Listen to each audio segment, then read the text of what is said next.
Emma stood in the corner. Silent. Always silent. Her cousin Rose twirled in silk dresses. Blue ones. Pink ones. Each more beautiful than the last. Emma wore gray wool. Always gray. Like shadows. Like nothing. Look at her, Mother said. Her voice was sharp, cold. Plain as bread. No man will want her. Emma's hands were rough. From work. From cleaning. From serving others. Rose had soft hands. White as cream. Perfect for a lady. Perfect for everything. Emma could never be. Rose practiced her smile in the mirror. The one that made men stop and stare. Emma practiced being invisible. She was better at it. Why can't you be more like Rose? Mother asked. Every day, the same question. Emma had no answer. She just wasn't. The letter came at dawn. A rider in fine clothes. A seal with a duke's crest. Mother's hands shook as she read. Duke William needed a bride. Mother smiled at Rose. Her first real smile in months. Finally, our chance has come. But Rose needed help. She couldn't travel alone. Someone must dress her. Fix her hair. Make her beautiful. Mother looked at Emma, the way she always did. Like a tool. A thing to be used. You'll go too. As her maid. Maybe you'll learn something about your place. Emma packed their bags. Her few things fit in one small box. Rose needed 3 trunks. Silk and lace. Jewels and perfume. Everything to catch a duke. Everything Emma would never have. The night before leaving, Emma sat by her window, watched the stars, made a small wish. A foolish one. Maybe someone would see her, not her face. Her heart. But wishes were for people like Rose. Not for shadows like her. The journey was long. 2 days by coach. Rose complained constantly. Too hot. Too cold. Too bumpy. The seats were hard. The food was bad. Everything was wrong. Emma said nothing. She never did. Just listened. Agreed. Fixed what could be fixed. That was her job. Her life. At every stop, men stared. At Rose's. Always at Rose. They helped her down. Brought her water. Smiled their best smiles. Emma pulled her hood lower. Hide the plain face. Hide the work-worn hands. Be invisible. It was easier that way. When we arrive, Rose said, fixing her golden hair.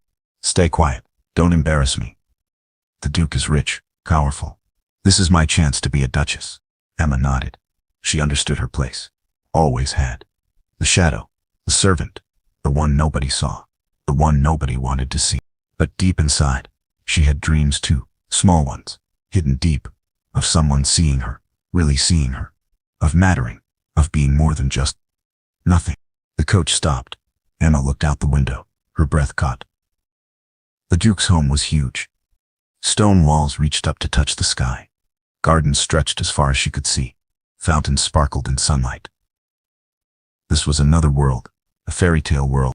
Remember, Mother had said before they left. You're there to help Rose. Nothing more. Don't get ideas above your station. Emma helped Rose down from the couch. Fixed her dress. Smoothed her golden hair. Made her perfect. As always, Rose was good at being perfect. Emma was good at making others perfect. A man waited by the grand entrance. Tall, broad shoulders. Dark hair that caught the light. He must be a servant. Too young to be the Duke. Too kind-looking. Emma looked away quickly. Even servants were above her station. Lady Rose? His voice was deep. Kind. Not what she expected from a duke's household. Rose giggled. Used her pretty laugh. The one she practiced in mirrors. Yes. I'm here to meet Duke William. The man smiled. But something was strange. His eyes moved past Rose, past all her silk and jewels, landed on Emma, and stayed there. Emma's cheeks burned hot. She stepped back, into shadows where she belonged. Welcome, he said, still looking at Emma. Both? Nobody ever welcomed the maid. Emma's heart skipped a beat. Dangerous. Don't hope. Don't dream. You know your place. You've always known your place. Sit. Duke William watched from his window above. The 2 women had arrived. One golden like sunshine. One hidden like moonlight. He'd seen this many times before. Beauty on display. Truth hidden away. He wasn't supposed to greet them. Not proper. But he couldn't resist. He had to see for himself. The cousin who wrote such pretty letters. And the other one. The quiet one who wrote nothing at all. His advisor, James, found him in the hall. You met them already? That wasn't the plan. Your Grace? William shrugged. He'd stopped caring about plans, about what was proper. I was curious. And? Is she suitable? Lady Rose seems perfect. Beautiful. Accomplished. Everything a duke needs in a wife. Perfect. William hated that word. His mother was perfect. Cold as winter stone. Sharp as broken glass. Perfect meant empty. Perfect meant fake. Perfect meant pain. Perhaps, William said. We'll see at dinner. He'd agreed to this arrangement. Find a wife. Produce an heir. Save the family name. Keep the bloodline going. But after Margaret, he wanted something real. Something true. Margaret was perfect too. On the outside. Golden hair. Sweet smile. She'd fooled everyone. Even him. Until he found her. With his brother. In his own bed. His wedding bed. The scandal nearly destroyed him. She'd wanted his money. His title. His power. Not him. Never him. Just what he could give her. Just what he could buy her. The family needs an heir, James reminded him. The line must continue. William knew. Everyone reminded him. Every day. So he agreed to try again. But this time, he'd be more careful. This time he'd look deeper. Lady Rose seemed like Margaret. Same practice laugh. Same flutter of golden lashes. Same way of tilting her head just so. But the other one, she'd tried to hide. Pulled her hood down low. Stayed in Rose's shadow. But he'd seen her eyes. Gray like storm clouds. Honest. Afraid. Real. What about the companion? William asked. Who is she? James checked his notes. Lady Emma. Rose's cousin. Here is her personal maid. Her cousin serves her. The poor relation. Your Grace. Mother died when she was young. Father lost everything gambling. The family took her in. As a servant. Charity. Really. William's jaw tightened. He knew about family cruelty. His own mother, best not to think of her. Of locked rooms and cold words. Of being told he'd never be good enough. Set another place at dinner. For Lady Emma. James frowned. Your Grace, she's a servant. That's not proper protocol. I decide what's proper. In my house. William's voice was firm. Final. She's a guest. She'll be treated as one. William walked away. He had work to do. Letters to write. Accounts to check. The boring parts of being a duke. But his mind wandered. To gray eyes. To hidden faces. To someone trying so hard to disappear. He'd been that person once. After Margaret's betrayal. Wanting to vanish. To not exist. Until he learned something important. You can't hide from yourself forever. Only face the truth. And grow stronger. Set. The sun set slowly. Dinner time approached. William dressed carefully. Not to impress. He'd given up trying to impress anyone. But to show respect. These women had traveled far. They deserved courtesy. Kindness. He entered the dining hall. Rose sat waiting. Stunning in blue silk that matched her eyes. Diamonds sparkled at her white throat. She stood gracefully. Curtsied perfectly. She smiled that practiced smile that never reached her eyes. Your Grace, I'm so deeply honored to meet you. Pretty words. Empty words. Like music without meaning. William nodded politely, but looked past her. Around her. Where is Lady Emma? Rose blinked. Confusion flickered across her perfect features. Emma, she's in her room. She's just a maid. Your Grace, she's your cousin, and she's my guest. Please invite her to join us. Rose's smile cracked. Just for a moment, of course. If you truly wish it. She left with rustling silk. Returned minutes later with Emma, who still wore the same gray dress. No jewels, no silk, no ornaments. But her face, clean and honest and terrified. Lady Emma. William stood, bowed slightly. Welcome to my home. Please, sit with us. Emma's gray eyes went wide with shock. I couldn't, Your Grace. It's not right. It's not proper. I insist. Please. She sat carefully. On the very edge of her chair. Ready to run. Like a wild bird that might fly away. Rose's face was tight with anger. But controlled. Always controlled. Always perfect. William smiled. This dinner would be interesting. Very interesting indeed. Emma's hands shook under the table. Where no one could see. This was wrong. All wrong. Servants don't eat with dukes. They serve dukes. They stay invisible. They know their place. The food looked like art. Too beautiful to eat. Gold plates. Crystal glasses. Silver forks that gleamed like stars. She didn't know which fork to use first. Which spoon was for what? Rose knew these things. Rose always knew. Tell me about your journey, the Duke said, looking directly at her. Why was he looking at her? Emma's mouth went dry as dust. It was, fine, your grace. Fine, he smiled. Those kind eyes again. Not mocking, not cruel, just interested. 2 days in a bumpy coach? That sounds rather difficult. Rose jumped in quickly. Her voice was like silver bells. Oh, it was absolutely terrible. The roads were so dreadfully rough, and the inns, barely fit for animals. Really? The Duke nodded politely, but kept watching Emma, waiting. And you, Lady Emma, what did you think of the journey? Emma swallowed hard. The countryside was very pretty, your grace. I saw sheep in green fields, and wheat growing tall and golden. You noticed the sheep and wheat. His smile grew warmer. You like simple things. Was that wrong? Emma wasn't sure. Yes, your grace. I suppose I do. So do I. He took a bite of his food. I raise sheep on my lands, and grow wheat for my tenants. They're good, honest creatures. The sheep, I mean. Simple, true to their nature. Rose laughed. Her practiced laugh, like tiny silver bells. Sheep, your grace. How wonderfully rustic. The Duke's smile faded slightly. Emma felt bad for him. Rose didn't mean to be unkind. She just lived in a different world. A world of silk and parties and pretty things. Sheep give us wool, Emma said quietly.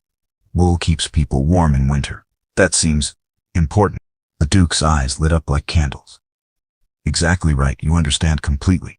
The meal continued. Rose tried her best to charm him. She talked about parties in London, about fashion and music, about all the important people she knew. The Duke listened, polite but distant, like he was somewhere else entirely. Then he turned to Emma again. Do you read, Lady Emma? Yes, your grace. Then quickly, worried she'd said something wrong. When I'm able to find books, they're quite precious. What kind of books do you enjoy? Anything at all. Stories about far places. Poems that make you feel things. Even, she hesitated, even books about farming and growing things. Rose laughed again, louder this time. Farming guides. Emma. How terribly dull. Emma's cheeks burned with shame. She shouldn't have said that. Too strange. Too different. Too much like what she really was. Not dull at all, the Duke said firmly. His voice had an edge now. Practical. Useful. Knowledge that helps people live better lives. He looked directly at Emma. I have a large library. You're most welcome to use it whenever you wish. Emma's heart nearly stopped beating. A real library? With real books? More books than she'd ever seen? I thank you, your grace. But I couldn't possibly. You can. You will. He turned back to Rose. Both of you are welcome, of course. Rose's smile looked painted on now. How generous of you. After dinner, the Duke stood. It's quite late. You must both be exhausted from your travels. Tomorrow, I'll show you around the estate grounds. They walked back toward their rooms together. As soon as they were alone, Rose grabbed Emma's arm, hard enough to bruise. What exactly do you think you're doing? Nothing. I didn't ask to eat with you. You're embarrassing me. Talking about sheep and farming like some peasant girl. I'm sorry, Rose. I truly am. I'll stay quiet tomorrow. You'll stay in your room. I don't need you getting in my way. Emma nodded quickly. It was better this way. Safer for everyone. She'd stepped out of her proper place. It wouldn't happen again. But alone in her beautiful room, she smiled. Just a little. Just for a moment. He'd asked her opinion. He'd listened to her answers. He'd offered her his library, his books. No, stop thinking like that. Don't dream impossible dreams. You know how this story ends. Rose will marry the Duke. He'll go back to corners and shadows. Back to being nobody. That's reality. That's life. She got ready for bed. The sheets were soft as clouds, so much softer than anything she'd ever slept on. Tomorrow she'd hide again. Be invisible again. It was safer in the shadows. A soft knock came at her door. Emma opened it carefully. A maid stood there. A real maid, with kind eyes and a gentle smile. From His Grace, she said. She handed Emma 3 books. Beautiful books with leather covers. He thought you might enjoy these tonight. Emma's hands trembled as she took them. Real books. One about farming and growing things. One full of poems about love and loss. One with stories of adventure and brave hearts. Please, tell his grace. Thank you. Tell him I'm grateful. The maid smiled knowingly. He's different. Our Duke. He sees things that others miss. Things that matter. After she left, Emma held the books like precious treasures. Which they were. To her they were everything. Maybe she could read tonight. Just tonight. Tomorrow, she'd hide and be proper. But tonight, she had books, and someone had thought of her. Really thought of her. That was enough. More than enough. It was everything she'd ever dreamed of. What? Shh. Morning came with golden sunlight through her window. Emma woke early. She always did. Old habits from years of serving others. But here, no bells rang harshly. No one shouted orders. Just peaceful quiet. She dressed in her gray dress. The same one. What else did she have? She owned nothing fine, and wouldn't wear it even if she did. Not her place. Never her place. The books sat by her bed. She'd read far too late. Couldn't help herself. Stories of faraway places, of different lives, of dreams written on paper with ink and hope. A gentle knock at her door. The same maid from last night, Mary, she'd said her name was. Breakfast is ready in the dining hall. His Grace asks, will you join him and Lady Rose? I should. Lady Rose might need me to dress her hair. Mary's face said everything without words. Lady Rose already ate, miss. Early. You said you were feeling poorly, but you don't look sick to me. Emma's stomach twisted with understanding. Rose was still angry. It was better to stay away.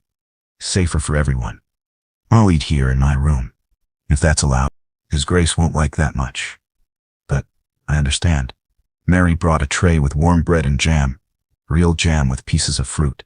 He asks about you every morning, miss. Every single morning. Every morning? They'd been here 3 days now. Each day is exactly the same. Rose went downstairs. Emma stayed hidden in her room. It was safer this way. No one got hurt. No one got angry. But the books kept coming. New ones every day. With little notes tucked inside. Thought you might like this one. Or this is my favorite poem. Simple words written in strong handwriting. Kind words that made her heart skip. Emma helped Rose dress and fix her golden hair. She said nothing about breakfast. About books. About anything that mattered. Rose was happier when Emma stayed quiet. When she remembered her place. He's almost ready to propose, Rose said, admiring herself in the mirror. I can tell these things. Men are quite simple, really. Show them beauty. Laugh at their silly jokes.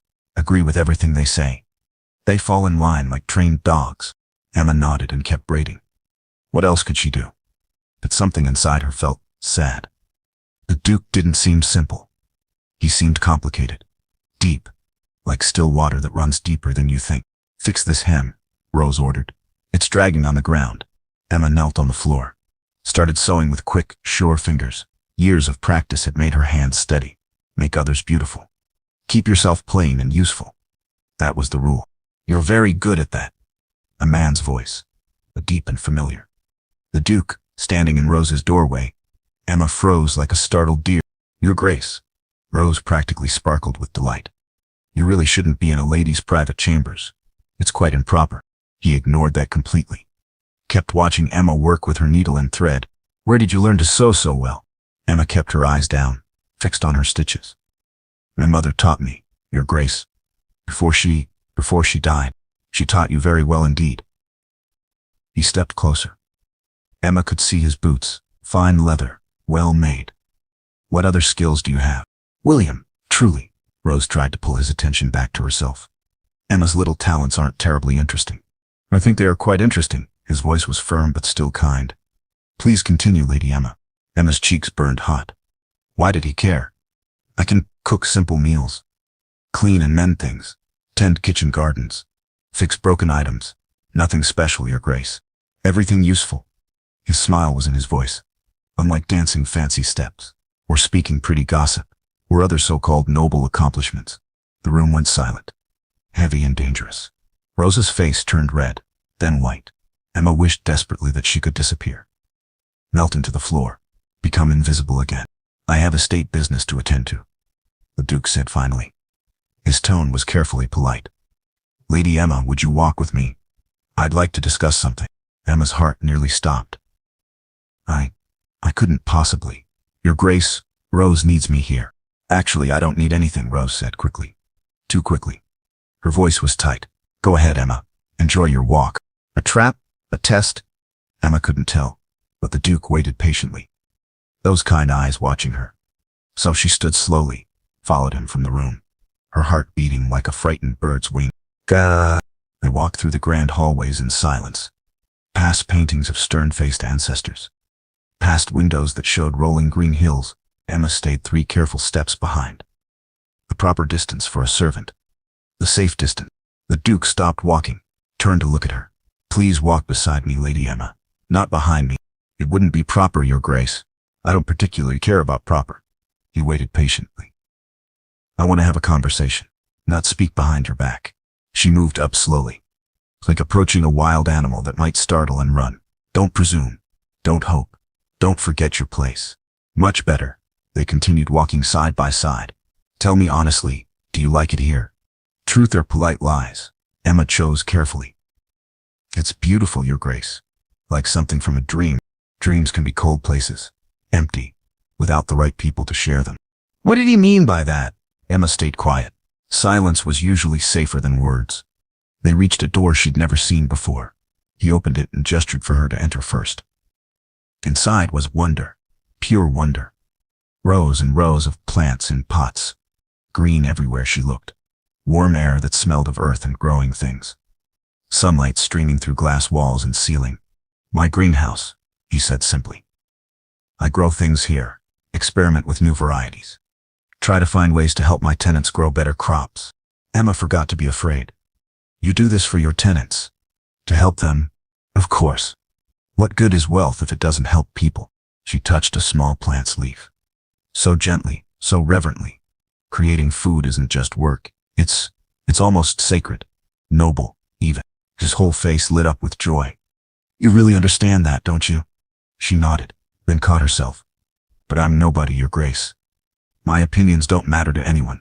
You are not nobody. His voice was fierce now, passionate. Never say that again. Not in my presence. Not anywhere. You matter, Emma. Your thoughts matter. Your feelings matter. You matter. Emma's eyes filled with tears. She couldn't let fall. Don't cry. Don't hope. Don't believe in impossible things. But his words, they planted tiny seeds. In the careful garden of her guarded heart. Now, he said gently, let me show you how to help these plants grow. Shat! Days melted into weeks like honey and sunshine. Emma found her rhythm in this strange new life. Early mornings in the greenhouse before Rose woke up. Before questions and anger and complication, William taught her everything. Which plants loved shade, and which craved sunlight. How to mix rich soil that would feed growing roots. When to water and when to let earth rest. How to read the language that leaves spoke. You learn faster than anyone I've ever taught, he said one morning. Pride clear in his voice, like her success mattered to him. Like she mattered to him. Emma's hands grew dirtier each day, stained with honest earth, but her heart grew lighter. Plants didn't care about pretty faces or golden hair. They just grew toward whatever light they could find. Try planting these. William handed her a packet of tiny seeds, herbs for cooking and healing. I thought you might enjoy them. I could make things with these. Emma's excitement bubbled up before she could stop it. Soups that heal sickness. Teas that soothe pain. Even medicines for fevers. You know about healing herbs? She nodded eagerly. My mother taught me before she died. Simple country remedies. Nothing fancy, but they help people feel better. Show me everything. Teach me what you know. So she did. Mixed dried leaves and roots with careful hands. Explained what each plant could do. How to prepare them safely. He listened with complete attention, asked thoughtful questions. Even took notes in a leather book. This knowledge is valuable beyond gold, he said seriously. My tenants need this wisdom. Could you possibly teach them? Me, teach other people? Emma nearly laughed with surprise.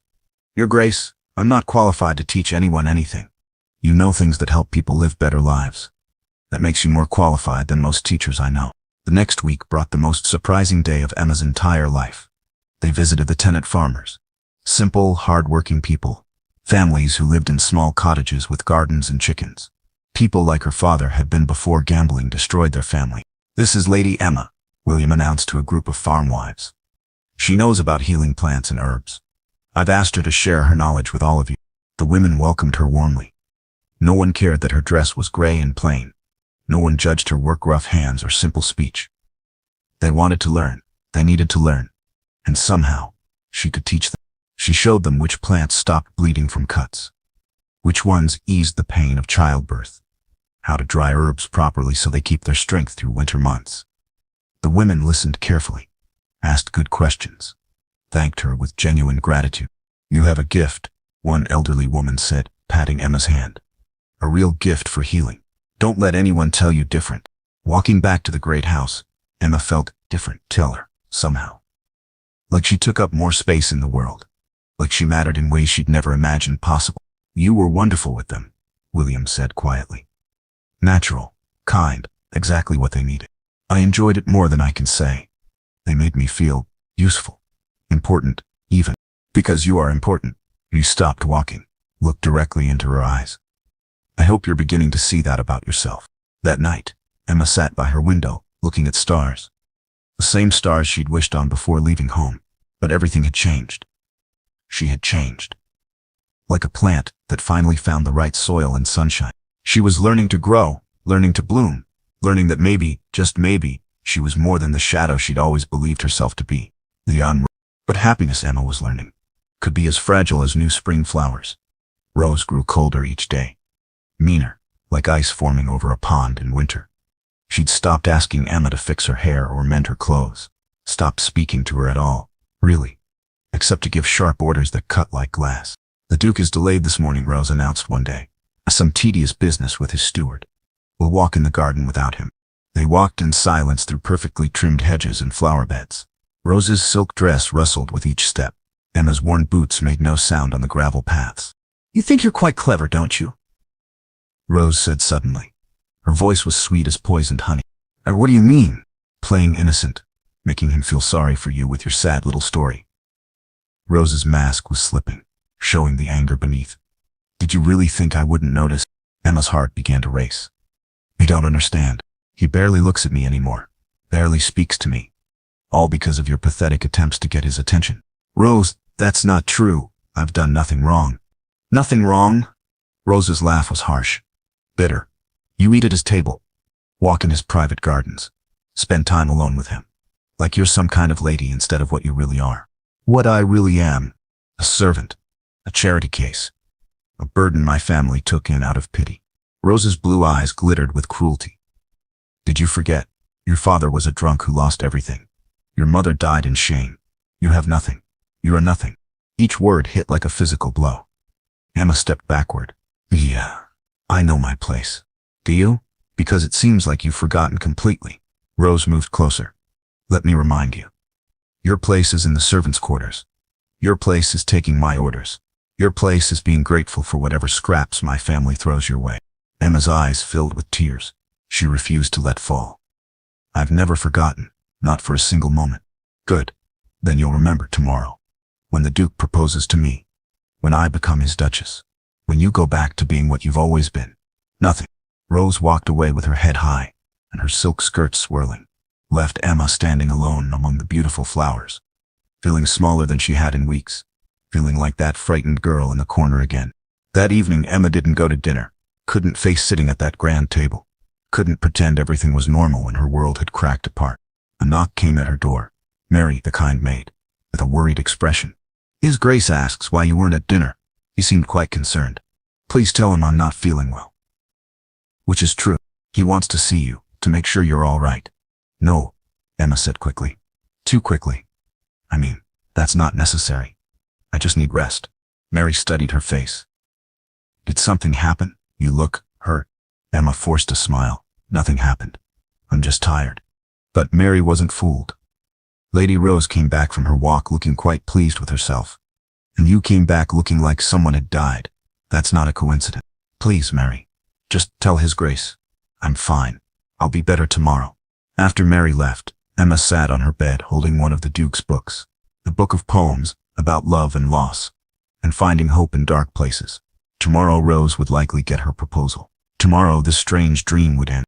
Tomorrow, Emma would remember exactly what she was, and what she wasn't. But tonight, she could read about love, even if it would never be hers. With Selin, Emma woke to urgent knocking. Mary burst in without waiting for permission. Her face was pale with worry. "You must come quickly. There's been an accident in the village. A fire at the miller's cottage. People are hurt. Emma was dressed and running before Mary finished speaking. In the courtyard, a horse waited.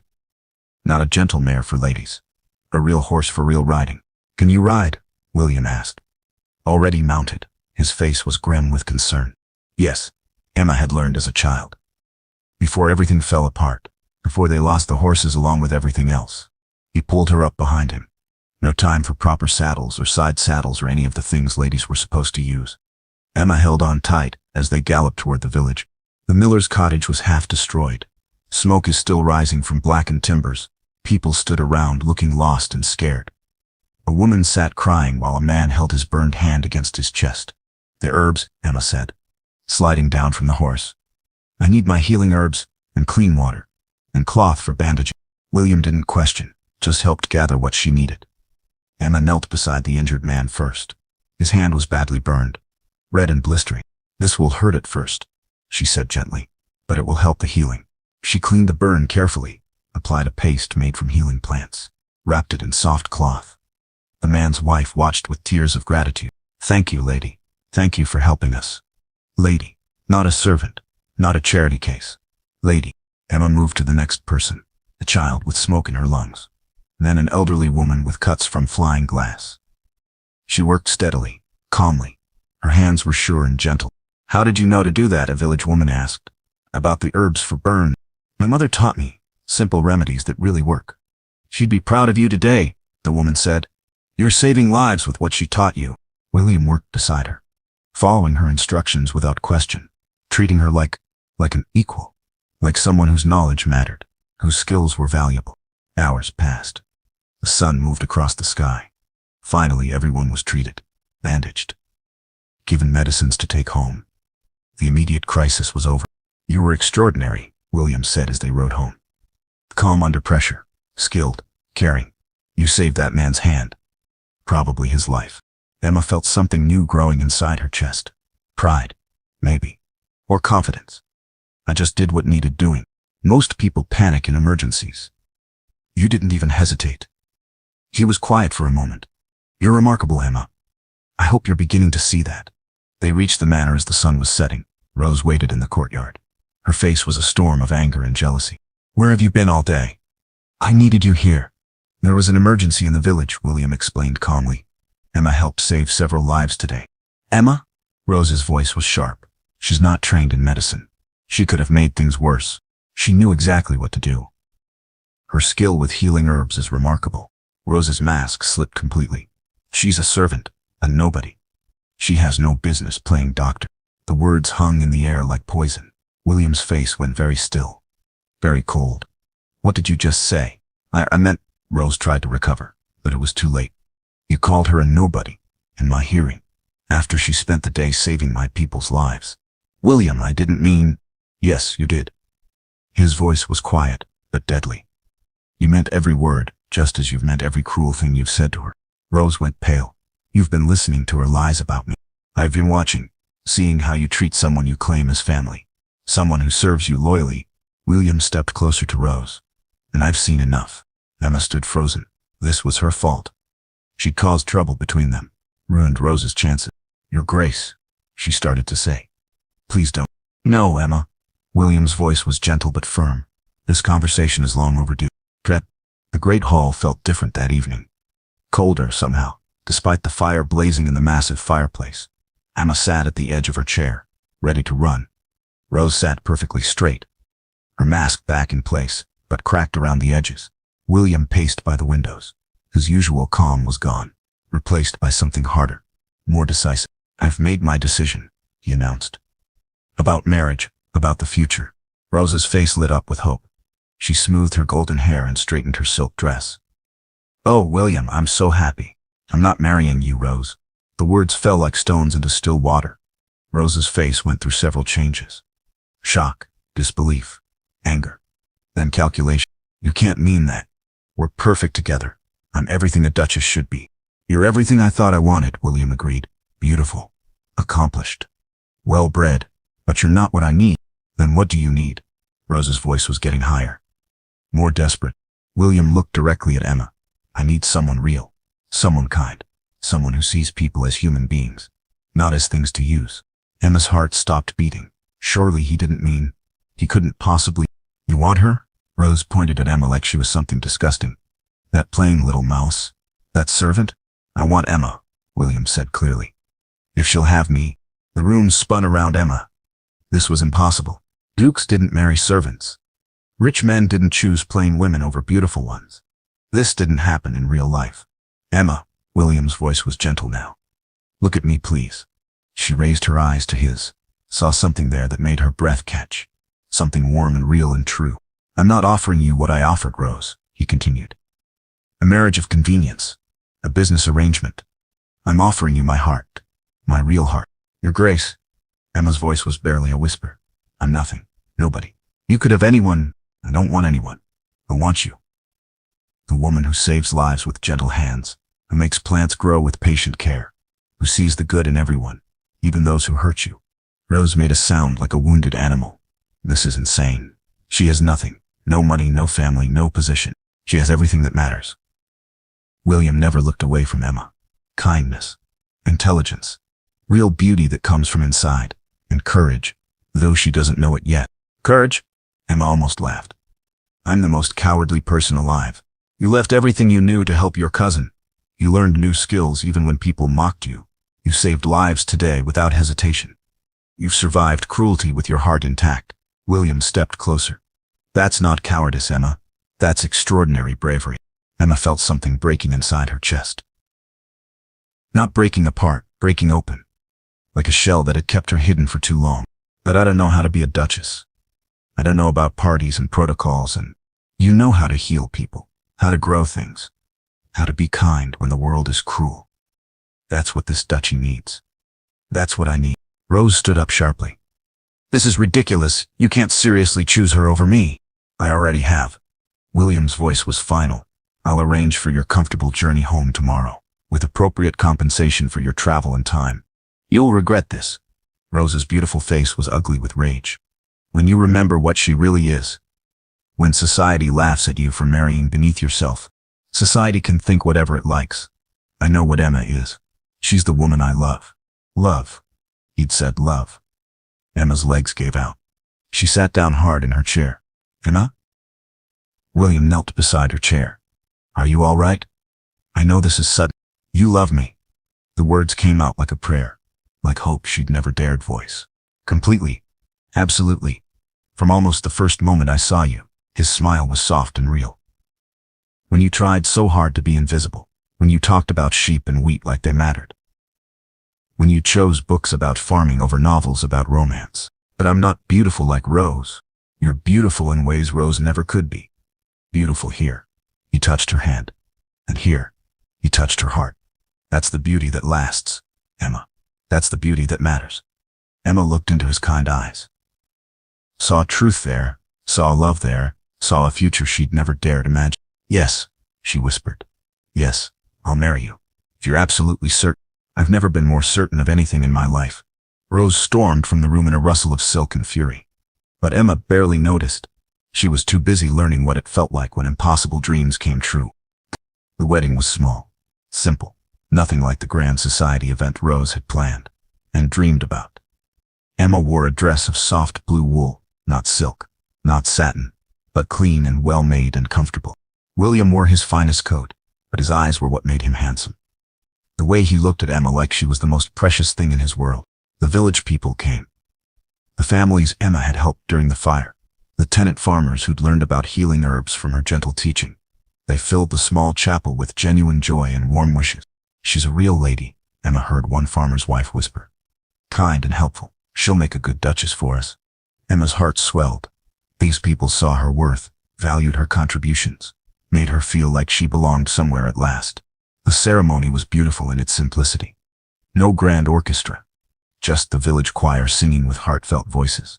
No elaborate decorations. Just spring flowers from the estate gardens. No hundreds of fashionable guests. Just people who actually cared about their happiness.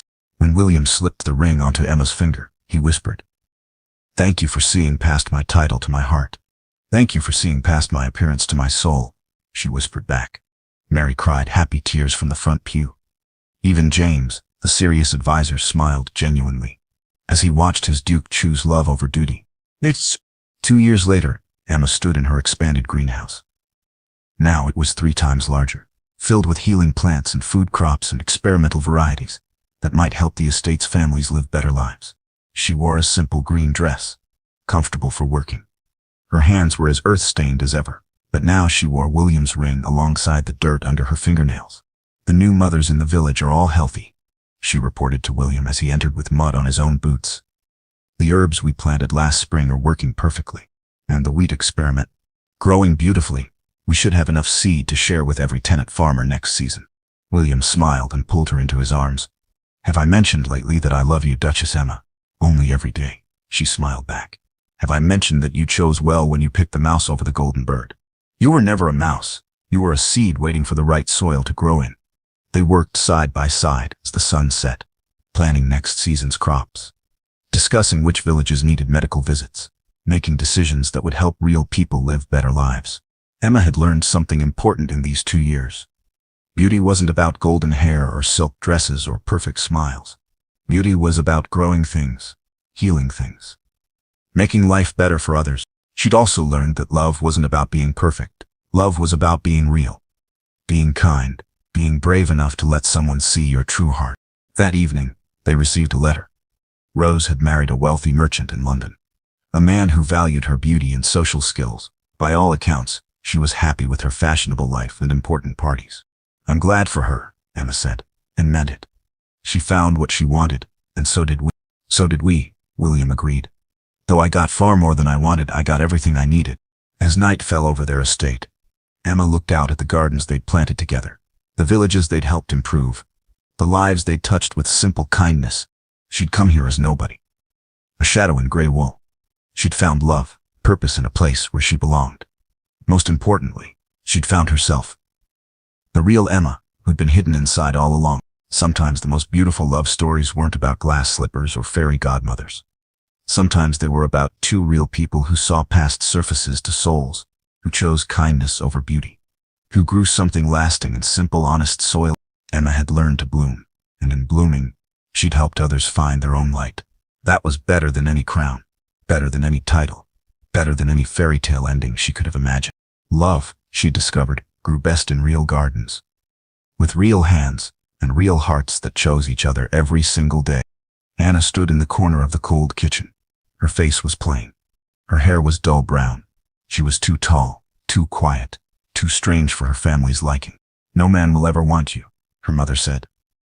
The words cut deep into Anna's heart. They always did. Her mother's voice was sharp like winter ice. Look at your sisters. They have pretty faces, soft voices. Men love them. She paused, staring at Anna with cold eyes. But you read books instead of learning to be charming. You help sick animals instead of practicing conversation. You ask too many questions instead of staying quiet. Anna's 2 sisters giggled from across the room. They were everything she wasn't. Beautiful, popular, wanted. The village called Anna odd, different, wrong. The baker's wife whispered about her. The priest shook his head when he saw her. Even children pointed and laughed. Anna tried to be smaller, quieter, but nothing worked. Nothing was ever enough. Then one gray morning, everything changed. A letter arrived. Heavy paper, dark wax seal. Her father's hands shook as he read it. We're ruined, he whispered. His face went white as snow. I owe money, lots of money, to Lord Marcus Grey. Anna's mother went very still. Everyone knew that name. Lord Grey, the cruel lord from the northern mountains. How much money? Her mother asked. But her voice was different now. Calculating, cold. Everything, her father said. More than everything. He could take our house, our land. Everything we own. Her mother smiled then. A horrible smile, like a snake ready to strike. Wait, we have something he might want. Anna's heart stopped beating. She somehow knew what came next. Lord Grey needs a wife, her mother said slowly. His first wife died. They say he killed her, but, she shrugged. He still needs someone to cook, to clean, to serve. Her sisters gasped. Everyone in the kingdom knew about Lord Marcus Grey. He was harsh, mean, cold as winter. His first wife died young. Some people whispered he murdered her. Others said she died of fear. Please, No, Anna begged. Her voice was small and broken. Please don't send me there. But her mother just laughed. A sound like breaking glass. You should thank me, she said. No other man would ever have you. You're too plain, too odd, too useless. She paused. At least this way, you're finally good for something. The deal was made that very day.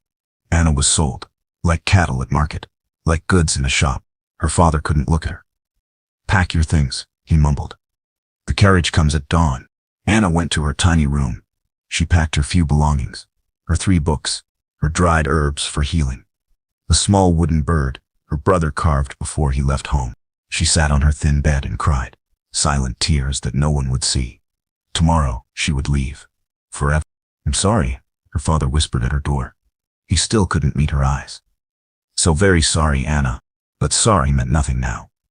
Sorry wouldn't save her from Lord Grey. Sorry I wouldn't bring her home. The carriage came at dawn, black as midnight, cold as death itself. Anna climbed inside with her small bag. Her family watched from the doorway. No one waved goodbye. No one said they'd miss her. As the horses pulled away, Anna pressed her face to the window. Her home grew smaller, smaller, then gone. She was truly alone now. The driver was an old man with kind eyes. Don't believe all the stories, miss, he said softly. Not everything people say is true, but Anna believed every word, every terrible story. Lord Grey would hate her plain face, her quiet ways, her strange habits. The land grew darker as they traveled north. Thick trees blocked the sun. Everything felt cold, dead, like hope itself was dying. Almost there now, the driver said. Through the fog, Anna saw it. The castle. Huge dark stones, tall black towers, like a monster waiting to swallow her whole. This was her prison now, her tomb. The gates opened with a terrible grinding sound. Her new life was beginning. A life with the cruel Lord Grey, the man who bought her, who owned her now. Anna wiped her tears away. She stood as straight as she could. If she was going to die, she would die with dignity, not crying, not begging. The carriage stopped. Anna stepped out into the cold mountain air. Wind cut through her thin cloak. She pulled it tight around her shoulders. Welcome. The voice was soft, gentle, not what she expected at all. Anna looked up and froze. A man stood before her. Tall and strong. Yes. But his eyes were kind, warm, even. Sad, but not cruel. I'm Marcus, he said quietly. Marcus Grey. Your husband. This was the cruel lord. This man with gentle eyes, with a sad, soft smile. Anna stared. Nothing made sense. But one thing was perfectly clear. Her life had just changed forever. Marcus Grey was not cruel. Not really. But he let the whole world think he was. It was easier that way. Safer for his heart. He stood in his study now, watching rain fall against tall windows, thinking about the girl, Anna, his new wife. She had looked so scared, so small and frightened. Of course she was afraid. Everyone feared him. That was exactly what he wanted. But inside he felt only sadness. 5 years ago, everything in his life changed. His first wife, Sarah, died in this very castle, not by his hand. Never that. She was sick, so terribly sick. He tried everything to save her. Every doctor in the kingdom, every medicine, every prayer. Nothing worked. When Sarah died, Marcus died too. Inside his heart, where it mattered, the rumors started immediately. He killed her, people whispered in dark corners. Lord Grey is a monster, they said at market. Stay away from that cursed castle. Marcus never fought the lies. Why bother? The truth hurt so much more. He had failed Sarah, failed to save the woman he loved more than life itself. That felt worse than murder. So he hid away in his castle. With his books, his work, his endless guilt, he became the monster they said he was.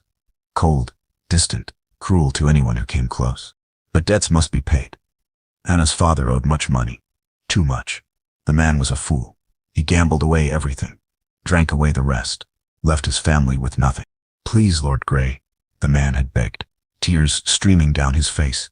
Take my daughter, as payment for what I owe. Marcus almost said no. He didn't want another wife. Didn't want to risk his heart again. Then he heard about Anna, the strange one, the unwanted one, the daughter who healed sick animals, who read books in secret, who asked questions that made people uncomfortable, just like Sarah used to do. Maybe he could help this girl.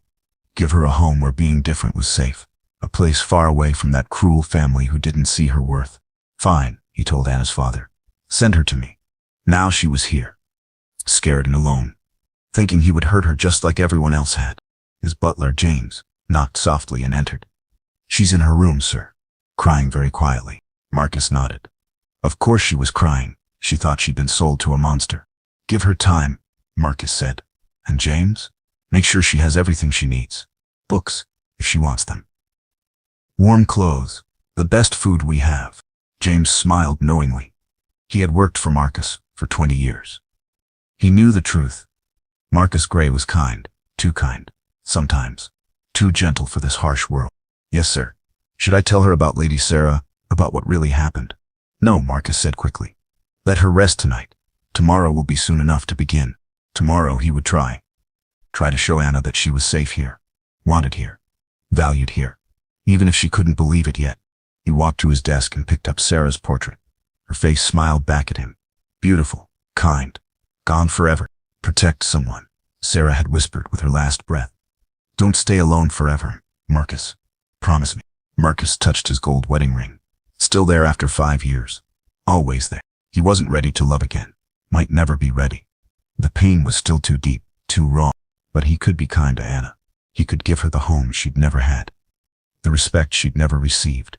The safety she deserved. The rain finally stopped. Pale sunlight broke through gray clouds.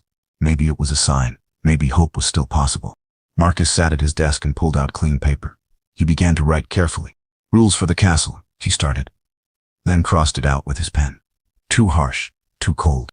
Welcome to your new home, he tried instead. Much better. He made a list. Her own beautiful room.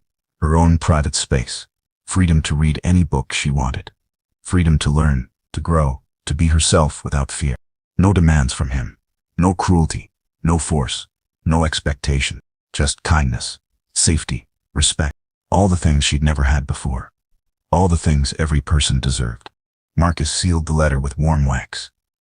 Tomorrow, Anna would understand. He wasn't the monster people said he was. He was just broken, damaged, alone, like her. Maybe two broken people could help each other heal. Not with love. That was asking too much. But with understanding, with friendship, with basic human kindness. It would have to be enough. For now. Morning came too soon for Anna. She hadn't slept at all. How could she? Every sound in the castle made her jump. Every shadow looked like danger creeping closer. The soft knock came at her door. Polite, gentle. Come in, Anna whispered. An older woman entered. She had a kind face and warm, tired eyes. Her smile was real. I'm Mrs. Bell, she said. Head of the household staff. Lord Gray sent up breakfast for you. Anna stared in shock. Breakfast? For her? But she was nobody. Nothing. The silver tray was piled high with food. Fresh eggs. Warm bread with butter. Sweet jam. Hot tea that smelled like heaven. More food than Anna had seen in months at home. Is this some kind of mistake? Anna asked quietly. Mrs. Bell laughed. The sound was soft and completely real. No, dear child. Lord Gray specifically said to make sure you eat well. Very well indeed. Anna didn't understand. Why would he feed her so much? Unless he wanted her healthy and strong.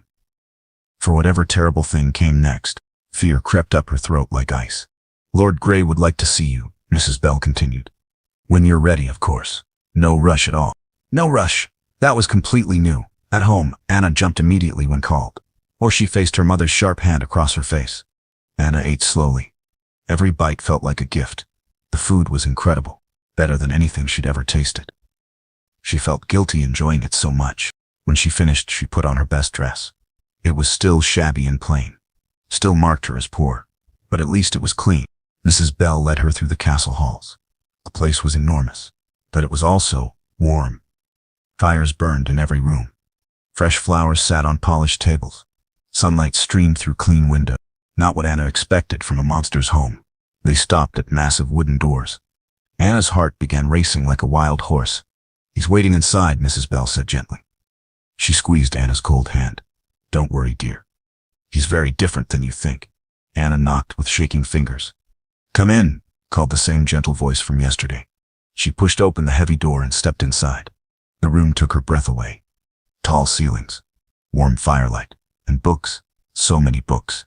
Her eyes went wide with wonder. More books than she'd ever dreamed existed. Marcus stood by a huge window. When he turned, he smiled. A real smile that reached his sad eyes. "Good morning, Anna. Did you sleep well?" She almost lied to be polite, then decided not to. "No, my lord. I was very scared." He nodded slowly. Understanding filled his face. "I know. This must be incredibly hard for you." Hard? That was all? No anger at her fear? No punishment for admitting weakness? "Please, sit down," he said kindly. "We should talk." Anna sat on the edge of a soft chair, hands folded tight in her lap, waiting for rules, demands, orders about her duties. Instead, Marcus handed her a folded paper. "I wrote this last night. For you." Anna read with growing amazement. Then read again to make sure. Her own room. Access to all these books. Freedom to walk anywhere. No demands. No cruel treatment. "I don't understand," she said quietly. "What do you want from me?" Marcus sat across from her, not too close, giving her space to breathe. "Nothing," he said simply. "Just be yourself. Read if you want to. Learn whatever interests you. Heal animals if that makes you happy. This castle belongs to you now too." Anna's eyes filled with tears. She couldn't stop. "But I'm plain, strange, completely useless. My mother always said..." "No." Marcus's voice was firm but not harsh. "You are none of those things. Your family was wrong. Very, very wrong about you." He stood and walked to the wall of books. "These are yours now. All of them. I heard that you love to read." Anna stood too. She touched one book with trembling fingers. Real leather binding. Gold letters on the spine. Beautiful beyond words. "Why?" she whispered. "Why are you being kind to me?" Marcus was quiet for a long moment. Then, "Because everyone deserves kindness. Especially people who've never had any." A bell rang somewhere in the castle. "Lunchtime. Would you eat with me?" Marcus asked carefully. "Only if you want to. No pressure at all." Anna nodded. Still confused, still a little scared, but also curious. They walked together through the halls. Not touching, but together. The dining room was bright and cheerful. Two place settings waited, close enough to talk, far enough apart to feel safe. They ate and talked a little, about books, about the castle, safe, easy things. "Can I ask you something?" Anna said. "Always," Marcus replied immediately. "Are you really cruel like everyone says?" Marcus smiled, sad but completely honest. "No, but sometimes it's much easier if people think I am. They leave me alone that way." Anna understood that feeling perfectly. Being alone, being different, being hurt by others. "I will never hurt you," Marcus said quietly. "Ever. That's a promise. I swear on my honor." Anna looked into his eyes. Something inside her said to believe him, to trust this strange, gentle man. Maybe this wasn't punishment after all. Maybe it was escape from her family's cruelty, from their constant hatred. Maybe Lord Grey, Marcus, was actually her chance at something better, something real and good. Only time would tell. But for the first time in years, Anna felt something completely new growing in her chest. Hope. To let. Days became weeks in Anna's new life. She found her rhythm slowly, like learning to dance to music she'd never heard before. Wake early with actual excitement. Eat breakfast without fear. Then, real freedom for the first time in her life. Anna explored every corner of the massive castle. Every room held wonders. Every hallway led to new discoveries. No one stopped her. No one yelled at her for being curious. The library became her sacred place. Hundreds of books lined the walls. Stories from distant lands. Knowledge about healing plants. Poetry that made her heart sing. Marcus gave her a writing desk of her very own. Polished wood that smelled like roses. Paper. Ink. Quill pens. "Write whatever you want," he said simply. "Your thoughts. Your dreams. Stories. Anything at all." They ate lunch together every single day. At first they spoke carefully about safe things, books they both read, weather, castle life. But slowly, they began sharing more. "What did you want to be?" Marcus asked one afternoon, before all this happened. "A healer," Anna said without thinking. Then blushed at her boldness, like the wise woman in our village. She knew which plants could cure sickness, which herbs could ease pain. She looked down, but mother always said it was a waste of time. Marcus leaned forward with interest. The East Tower has been empty for years. Would you like to see it? It might make a perfect healing room. Anna's mouth fell completely open. Really? My own workspace? Your own workspace, Marcus confirmed. James will help you get whatever supplies you need. That very afternoon, Anna climbed the winding stairs to see her new domain. The tower room was perfect. Huge windows let in streams of sunlight. Fresh air carried the scent of herbs from the garden below. Thank you, Anna told Marcus at dinner. Real dinner together now, not the careful formal meals from her first days. No one has ever given me anything like this before. You deserve so much more than this, Marcus said quietly. So very much more. Anna started small with her healing work. She gathered herbs from the castle garden, made simple teas and salves. When Mrs. Bell complained of aching joints, Anna brewed her a special mixture. The pain disappeared completely. Word spread through the castle staff like wildfire. The stable boy cut his hand badly. Anna's healing salve made it heal clean with no ugly scar. You have a real gift, Marcus said with pride in his voice. A truly amazing gift. Anna blushed deeply. Praise was still so new, so strange, but also wonderful. Her mornings changed completely. She still woke early, but now with excitement bubbling in her chest. Things to do, people to help, real purpose in her life. She spent hours working with her herbs, reading medical books that Marcus provided. Sarah collected these, he mentioned once. Very quietly. Anna didn't push for more information, but she understood. Sarah was his first wife, the one who died too young. Evenings became the best part of each day. Anna and Marcus sat by the warm fire, reading together, sometimes taking turns reading aloud. You have a lovely voice, Marcus told her. Clear and pleasant to hear. Lovely. He called something about her lovely. Anna's heart did strange, fluttering things. Marcus taught her to play chess. He was patient and encouraging. Think ahead, he said. You're incredibly intelligent. Use that gift. Anna actually won games sometimes. When she did, Marcus smiled with genuine pride and joy. The castle staff began treating Anna with real warmth. They saw her kindness, her willingness to help anyone in need. Her healing touch eased their pain. You're so good for him, Mrs. Bell whispered one day. Lord Grey smiles now. He even laughs sometimes. Anna noticed the changes too. Marcus carried less sadness in his shoulders. The shadows in his eyes were lighter now, but he still kept a polite distance between them. Never touched her. Never pushed for anything more than friendship. Just kindness. Respect. Space to grow. Anna was changing as well. Standing straighter when she walked, speaking more clearly, believing in herself bit by bit. She wrote a short letter to her father. I am well here, happy, even. Thank you for sending me. No response ever came. Anna didn't expect one. Didn't need one anymore. This was home now. One rainy afternoon, Marcus was late for lunch. He was never late for anything. Anna began to worry. She found him in his study, head buried in his hands. A letter spread open on his desk. What's wrong? Anna asked. She was brave enough now to show that she cared. Marcus looked up with red, exhausted eyes. Nothing important, just old memories haunting me. Anna glanced at the date written on the letter. Something about today was significant. Sarah? She asked very gently. Marcus nodded slowly. 5 years ago today. 5 years since I lost her forever. Anna did something that surprised them both. She reached out and touched his shoulder lightly. A simple comfort.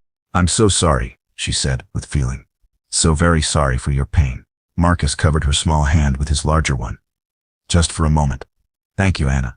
Thank you for understanding. They sat together in comfortable silence. Sometimes shared quiet is better than any words. That night at dinner, Marcus spoke from his heart. You make this place feel alive again. Thank you for that gift. Anna smiled. A real, genuine smile. You saved me from them. From that terrible life I had before. Perhaps we saved each other, Marcus said softly. Perhaps they had. Two wounded souls finding peace together. Finding purpose. Finding friendship. Yes, friendship. That's exactly what this was. Warm and safe and completely real. Anna went to bed truly happy for the first time in her entire life. Tomorrow she would work more. Learn more. Help more people. Life was good now. Different than she'd ever imagined. But wonderfully, amazingly good. She was wanted here, needed here, valued for who she really was. For the first time ever, Anna truly belonged somewhere. Winter arrived early that year. Anna barely noticed the cold. She was too busy, too happy, too completely alive. Her healing room in the tower flourished like a garden in spring. Shelves lined with carefully labeled herbs, medical books filled with knowledge, and people, so many people seeking her help. "Please, my lady," the young maid begged with tears in her eyes. "My daughter won't eat anything. She grows thinner every day. I'm so scared she'll die." Anna listened with her whole heart. Really listened to every word.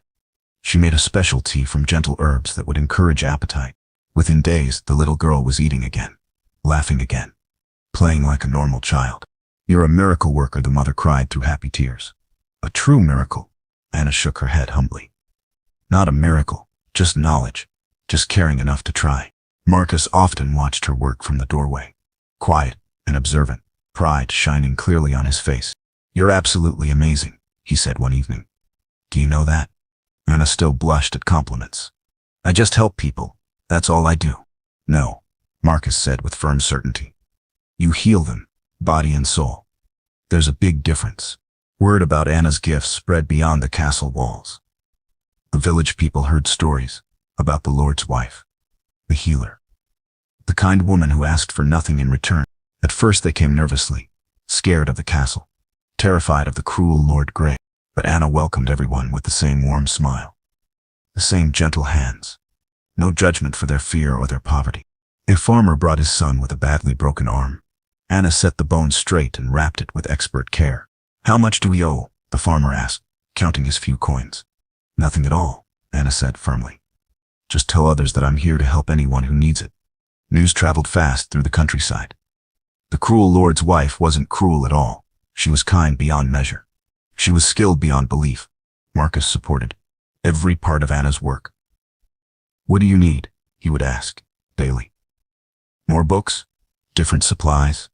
Better equipment?" Anna made careful lists. Marcus provided everything without question or complaint. Just complete, loving support.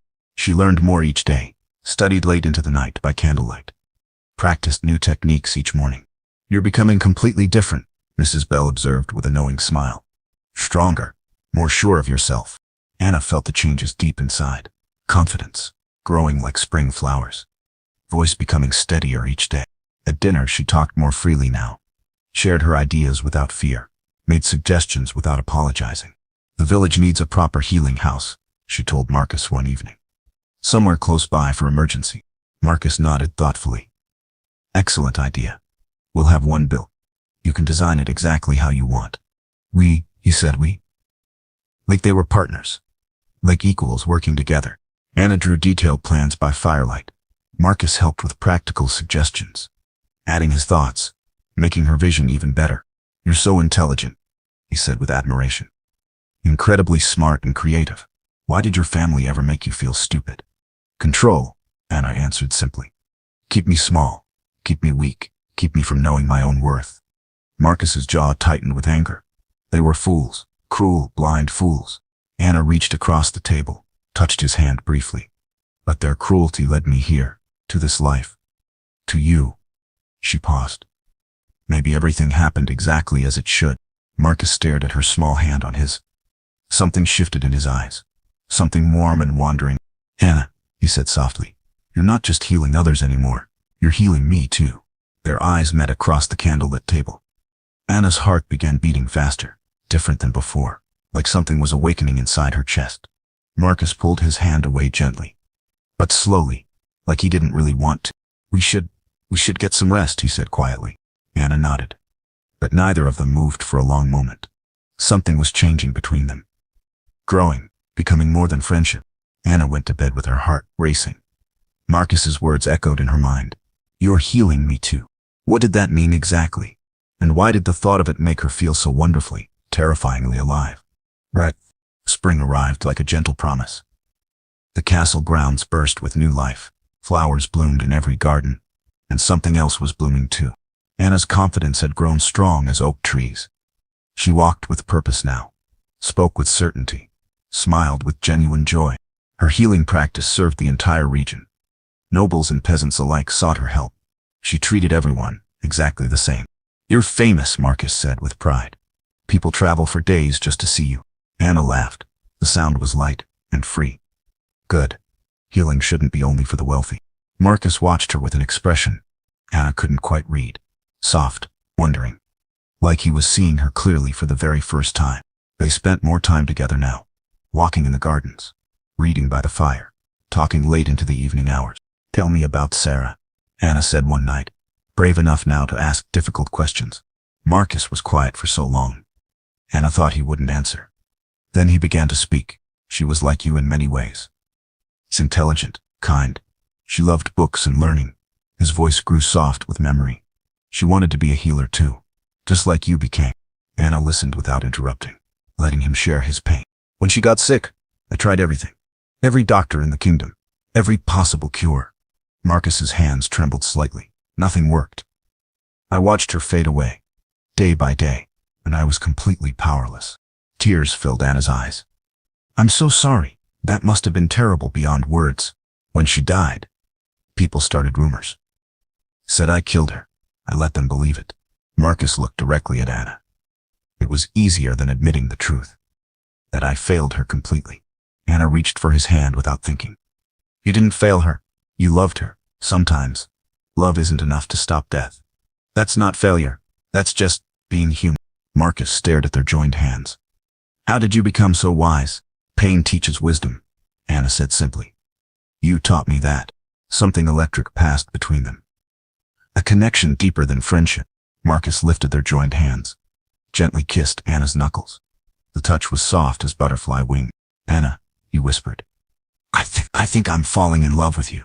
Anna's heart stopped completely, then started beating twice as fast.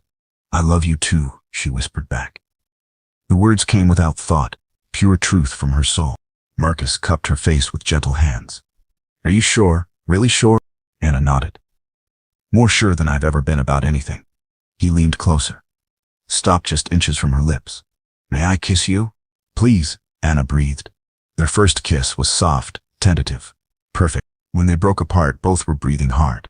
I never thought I could love again, Marcus admitted. You healed that broken part of me.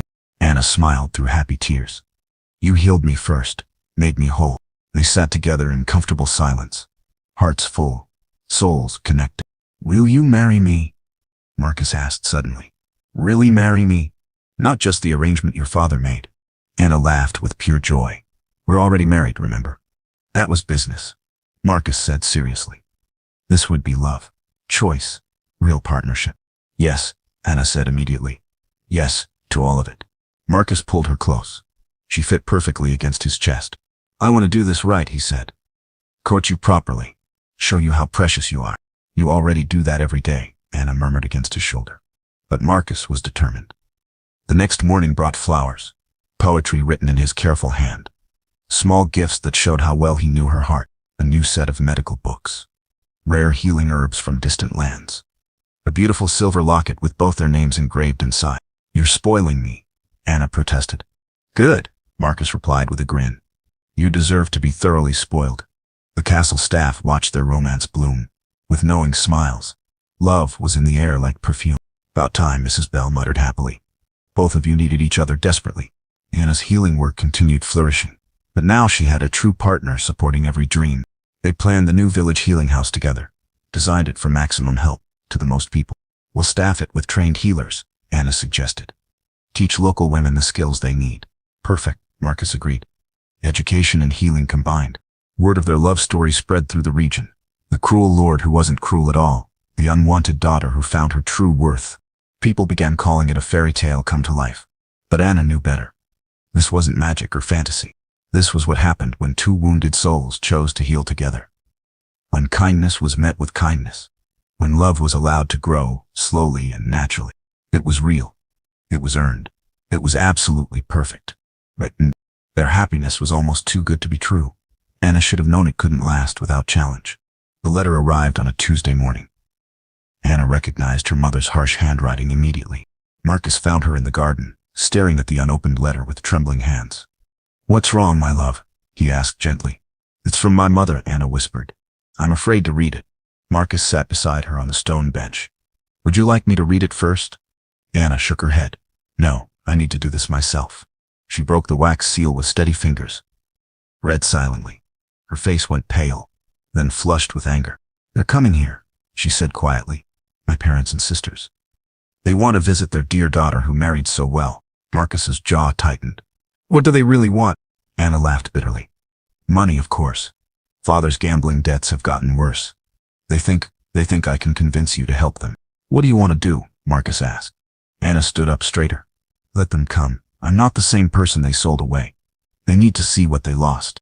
Marcus smiled with fierce pride. My brave, strong wife. 3 days later, Anna's family arrived in a fancy hired carriage, dressed in their finest clothes, putting on a show of wealth they didn't possess. Anna waited in the main hall. Marcus stood beside her, united, strong. Her mother swept in first, all false smiles and theatrical gestures. My darling Anna, she cried. How wonderful you look. Marriage agrees with you so well. Anna didn't move to embrace her. Hello, mother. Her father followed, hat in hand. Nervous, ashamed. Anna, my dear girl, you've grown up beautifully. Her sisters entered last. Their eyes were wide with envy at the castle's obvious wealth. My lord, Anna's mother said, with an elaborate curtsy to Marcus. Thank you for taking such good care of our precious daughter. Marcus's voice was ice cold. Your precious daughter? The same daughter you called useless, plain, unwanted. Anna's mother faltered slightly. Oh, you misunderstand. We always treasured Anna. Enough, Anna said clearly. Her voice rang with authority. I know why you're really here. Her family exchanged uncomfortable glances. Anna, dear, her father began. We've had some financial difficulties. Gambling debts, Anna corrected firmly. The same problem that made you sell me in the first place. Her mother's false smile slipped. Now see here, young lady. You owe your family. I owe you nothing, Anna interrupted. Less than nothing. She walked closer to her family. They actually stepped back from her confidence. Let me tell you what I've learned, Anna said clearly. I'm not useless. I'm a skilled healer who saves lives every day. I'm not stupid. I run a successful practice and design buildings. I'm not worthless. I'm loved and respected by hundreds of people. Her sisters stared in shock. This wasn't the quiet, broken girl they remembered. You were wrong about everything, Anna continued. Every cruel word you ever said to me was a lie. Her mother's face twisted with rage. You ungrateful little... That's enough. Marcus stepped forward. His voice was dangerous. You will not speak to my wife that way.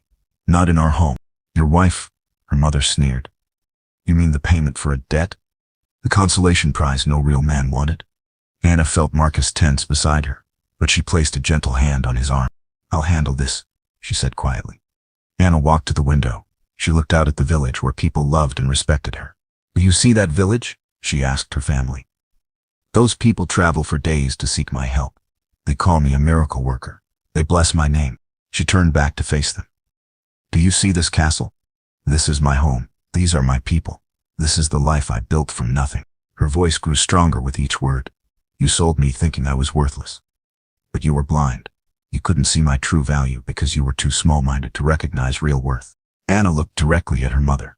I forgive you for your cruelty, but I will never forget it. And I will never let you hurt me again. Her father stepped forward. Anna, please. We're family. No, Anna said firmly. Family protects each other, supports each other, love each other. She gestured to Marcus. This man is my family now. Marcus moved to stand beside her. Anna is everything you said she wasn't. Beautiful, intelligent, valuable beyond measure. Your loss is my greatest gain. Anna's mother made one last desperate attempt. Surely you can spare some money for the people who raised you. The people who raised me. Anna laughed. You mean the people who told me I was worthless every day? Who made me believe I deserved nothing? She walked to her mother, looked her straight in the eye. I'll give you exactly what you gave me, Anna said quietly. Nothing. The silence stretched long and uncomfortable. Finally, Anna's father spoke. Perhaps we should leave. Yes, Marcus said coldly. You should. As her family prepared to go, Anna's youngest sister whispered, Anna, I'm sorry for how we treated you. Anna softened slightly. Then learn from this, Grace. Treat others with kindness. You never know who might surprise you.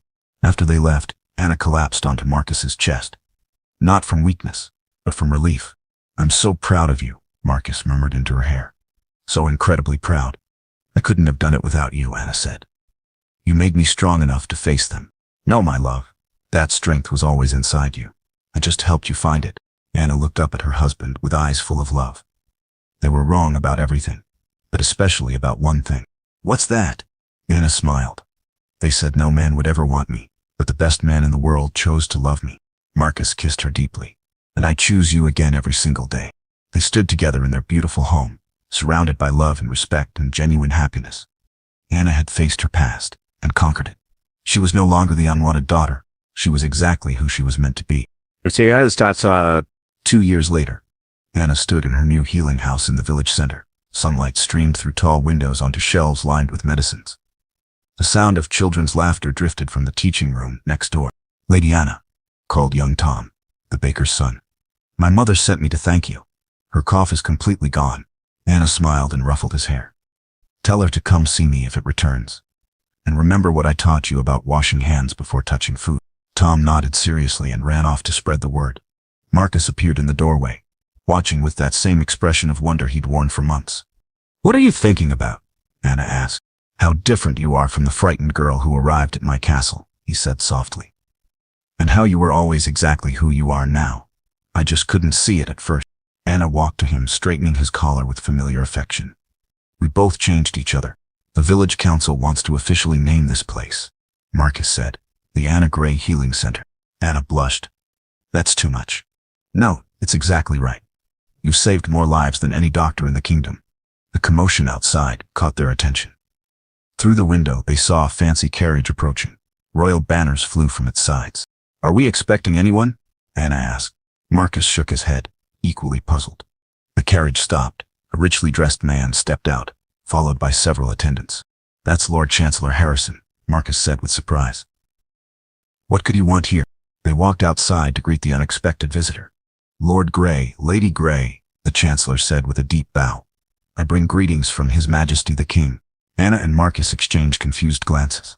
The King has heard remarkable stories about Lady Anna's healing work, the Chancellor continued. Stories of a woman who heals both noble and peasant with equal care, who asks nothing in return, who has saved countless lives. Anna felt heat creeping up her neck. I just do what I can to help people. Exactly why His Majesty wishes to honor you, the Chancellor smiled. Lady Anna Gray, by royal decree, you are hereby named Royal Healer of the Realm, the first woman ever to hold such a position. Anna's mouth fell open in shock. The Chancellor continued. Furthermore, the King wishes to fund healing centers like this one in every major city, with you overseeing their development and training. I don't know what to say, Anna stammered. Marcus wrapped his arm around her waist. Say yes, my love. The kingdom needs you. Anna thought of all the people she could help with royal backing, all the women she could train, all the lives that might be saved. Yes, she said firmly. I accept the honor. Word spread through the village like wildfire. Within hours, people gathered to celebrate their beloved healer. That evening, Anna and Marcus sat in their favorite spot by the castle fire. The royal decree lay on the table between them. Royal Healer, Marcus mused. My wife, the most important medical authority in the kingdom. Anna shook her head in amazement. Remember when I thought I was worthless? When did I believe everything my family said about me? You were never worthless, Marcus said firmly. You were just surrounded by people too blind to see your light. Anna curled up against his side. Do you think Sarah would approve of us? Of what I've become? Marcus was quiet for a moment. Sarah always said love multiplies when it's shared. She would be thrilled that her medical books helped save lives, that her husband found happiness again. I wish I could have met her, Anna said softly. In a way, you did. Every time you heal someone with knowledge from her books, she's there with you. Anna smiled at the thought. 3 women connected across time by compassion and skill. What would you tell that frightened girl who arrived here 3 years ago? Marcus asked. Anna considered carefully. I would tell her, you are not what they said you were. You are not plain. You are unique. You are not useless. You are invaluable. You are not unwanted. You are desperately needed. She paused, looking into the fire. And I would tell her that the man who seems so scary will become the love of your life. That the castle that feels like a prison will become the home of your dreams. Marcus kissed the top of her head. What else? That someday the king himself will recognize your worth. That you'll heal thousands of people. That you'll train dozens of other healers. That your work will outlive you by generation. Anna turned to look at her husband. But most importantly, I would tell her that she was always a princess. She just needed to find the right kingdom to see it. Marcus cupped her face gently. You found your kingdom, and your kingdom found its queen. Their kiss was soft, full of love earned through trials, full of respect built through partnership, full of joy that came from becoming exactly who they were meant to be. Outside, snow began to fall. But inside the castle, two hearts beat in perfect rhythm. Anna had been sold to a cruel lord who turned out to be the kindest man alive. She had been called worthless by people who couldn't recognize true value. She had been treated like nothing by those who had everything wrong. But in the end, she found exactly what she never dared to dream of. A love that saw her worth. A home that celebrated her gifts. A life that honored her heart. She had been sold as payment for a debt. But she was treasured like the priceless gift she had always been. Anna Grey, royal healer, beloved wife. The princess who found her way home.